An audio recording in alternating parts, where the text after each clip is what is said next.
బోసు, ఏమిటి నువ్వు చేస్తున్న పని? ఎందుకు ఆ ఫోటోను అలా కత్తితో పొడుస్తున్నావు? ఈ ఫోటోలో ఉన్నవాడిపై కసి. ఎవరెతను? నా చెల్లెల్ని మోసం చేసి నా బతుకుని నడి బజార్లోకి ఈడిచిన దుర్మార్గుడు. పేరు మోహన్. మోహనా? అవును. అతను చదువుకునే రోజుల్లో నా చెల్లెల్ని ప్రేమించినట్టు నటించి గర్భవతిని చేసి పారిపోయారు. ఆ బండి తీసేస్తే నువ్వు చచ్చిపోతావు అమ్మా. ఇంకా నాకు బ్రతకాలని లేదన్నయ్యా. చెల్లెమ్మా, వద్దన్నయ్యా, నన్ను అలా పిలవకు. ప్రేమ మీద జీవితం మీద విరక్తి కలిగింది, అందుకే చావాలనుకుంటున్నాను. తప్పు అడిగేసేవని నేను తప్పుగా ఎలా భావిస్తానమ్మా? అన్నయ్య, నన్ను మోసం చేసిన వాడిని పట్టుకోవాలని ప్రయత్నించాను. కనిపిస్తే చంపాలని ఈ కత్తి దగ్గర పెట్టుకున్నాను. నన్ను ప్రేమించిన వాడు నన్ను వెతుకుంటూ వస్తే ఈ బిడ్డని எனக்கு అప్పగించు. ఇంకా రాక్షసుడుగానే ఉంటే ఆ దుర్మార్గుని సంహరించు. అన్నయ్య, ఇక నా బిడ్డకి నువ్వే సర్వస్వం. అప్పటి నుంచి ఈ బిడ్డను నా భుజం మీద, ఆమె ఆశయాన్ని నా గుండెల మీద వేసుకుని ఇలా రోడ్ల మీద తిరుగుతున్నా.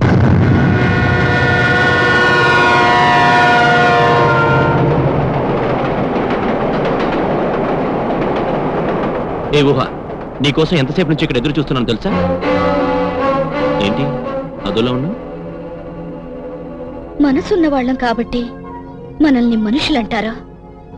ఆ మనుషుల్లో కూడా మృగాలుంటారని ఇప్పుడే తెలుసుకున్నాను.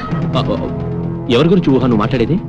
ఆడవాళ్ళను అద్దంలా వాడుకునే మగాళ్ల గురించి, అవసరం తీరగానే ఆ అద్దాన్ని ముక్కలు ముక్కలు చేసే నమ్మక ద్రోహుల గురించి. ఏం జరిగింది ఊహ? ఎందుకు ఈ ఆవేశం? ఆవేశం కాదు మోహన్, ఆవేదన. ఇది మగాడి దౌర్జన్యానికి బలవుతున్న స్త్రీ జాతి రోదన. ఇంతకీ ఏం జరిగిందో చెప్పు. ఓసని నాతో చదువుకున్న స్నేహితుడు ఒక అతనున్నాడా. అతని చెల్లెల్ని ఎవరో ప్రేమించినట్టు నటించి గర్భవతిని చేసి ఆమె పువ్వు లాంటి జీవితాన్ని మొక్కలోనే తుంచేశాడు. ఆ దుర్మార్గుడు చేసిన ద్రోహానికి ఆ అమ్మాయి ఒక బిడ్డను ప్రసవించి కళ్ళు మూసింది. తోడబుట్టిన పాపానికి తన భవిష్యత్తును సైతం త్యాగం చేసి ఆ బిడ్డను భుజాన వేసుకుని రోడ్డు మీద తిరుగుతున్నాడా పిచ్చి అన్నా. ఎందుకు తెలుసా? చెల్లెలి జీవితాన్ని, తన భవిష్యత్తును బుగ్గిపాలు చేసిన ఆ దుర్మార్గుడు కనిపిస్తే ప్రతీకారం తీర్చుకోవాలనే ఆశయంతో. ఇటువంటి విషాద గాథలు మనకు తెలియనివి ఎన్నో ఉన్నాయి.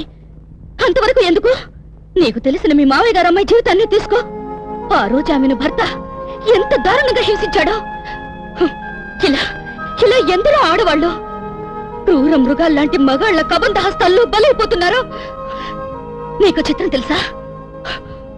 ఓస చెల్లెల్ని మోసం చేసిన దుర్మార్గుడి పేరు మోహనే, నీ పేరు కూడా మోహనే. ఒకే పేరు, ఇద్దరు వ్యక్తులు, రెండు మనస్తత్వాలు. నీలాంటి వాణ్ణి భర్తగా చేసుకుని పూజించాలనిపిస్తుంది. అలాంటి వాడు భర్త అయితే ఏ అమ్మవారికో బలివ్వాలనిపిస్తుంది.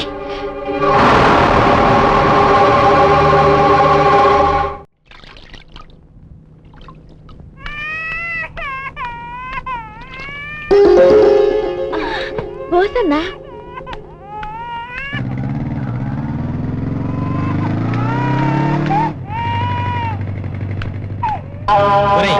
ఆ రోజు మనల్ని ఆడాల ముందు అవమానపరిచింది వాడే.